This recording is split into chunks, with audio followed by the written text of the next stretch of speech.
بسم الله الذي لا يضر مع اسمه شيء في الأرض ولا في السماء وهو السميع العليم. اللهم صل وسلم وبارك على نبينا محمد وعلى آله وصحبه وسلم.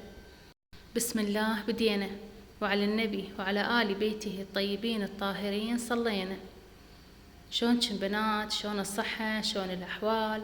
إن شاء الله كنا بخير وصحة وسلامة وراحة بال، اللهم آمين يا رب العالمين. ونبدي فيديونا لليوم ونقول إن شاء الله يسهل أسئلة طلاب سادس والله ينجحهم إن شاء الله.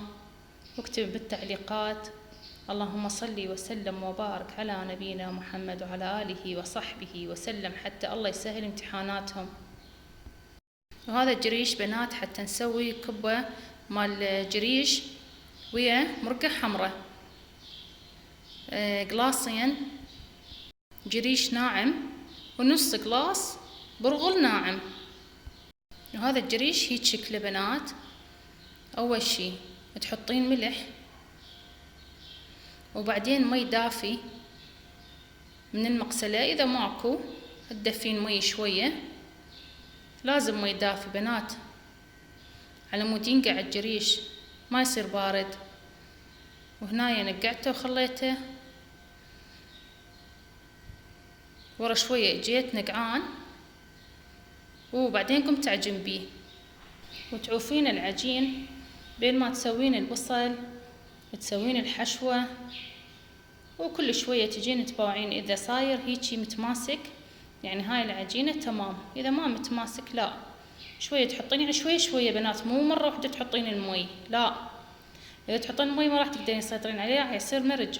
بس شوية شوية بيدك لأن يتماسك العجين وتبين عجينة متماسكة حتى تصير مال كبة.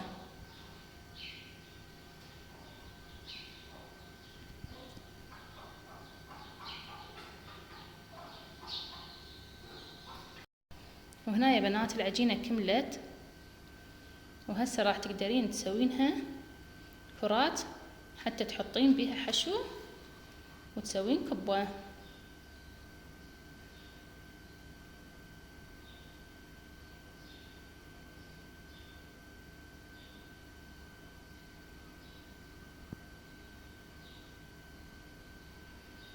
وهذا اللحم المثروم نقلب شوية شوية،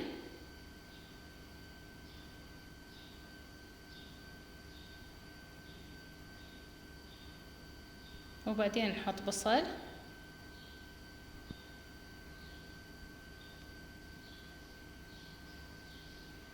وبنات بعد انتي تريدين تحطين فلفل اسود، تحطين بهارات، بعد كل واحد وذوقه، كل واحد طريقة طبخ تختلف عن الثانية. هنا ظليت اقلب الى ان مع البصل ويا اللحم، وبعدين حطيت البهارات ويا فلفل اسود.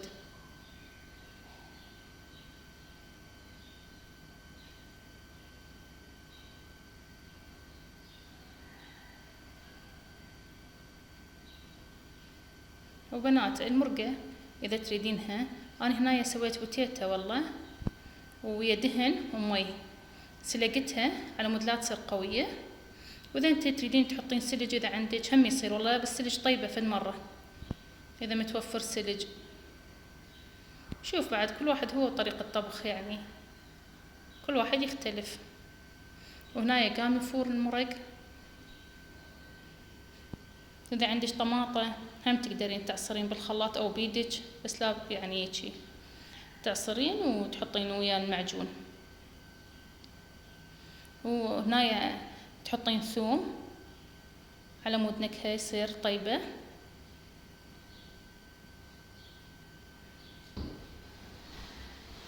وبنات بين ما تكملين الكبة تجين تسوين المرق حتى يفور، يلا تحطين الكبة. وهنايا قام يفور وحطين الكبة،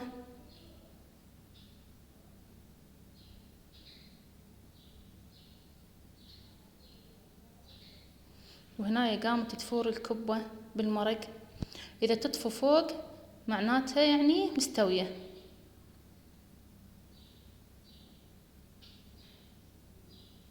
وبسم الله ما شاء الله، صلوا على رسول الله. وكبة كلش كلش طيبة.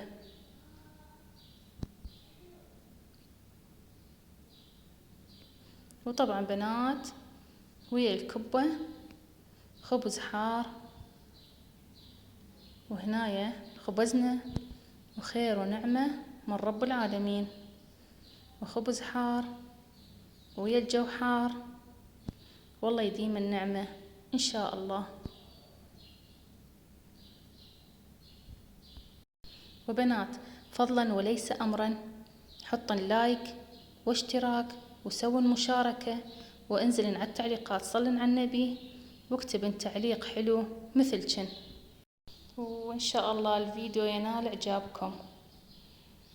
وبنات هنايا ما شاء الله شايفين من تريدين تحطين ايدك شقد حار التنور، وشايفات بنات اذا تخبزن مرات تورن، شايفة شقد حار يصير. ربنا آتنا في الدنيا حسنة وفي الآخرة حسنة وقنا عذاب النار.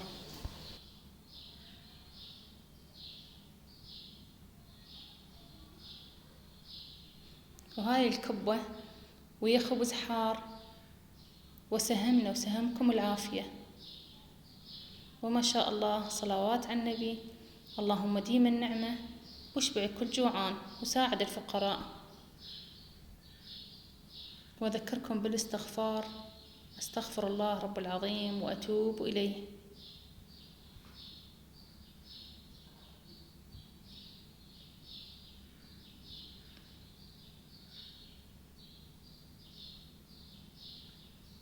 ومع ألف ألف سلامة.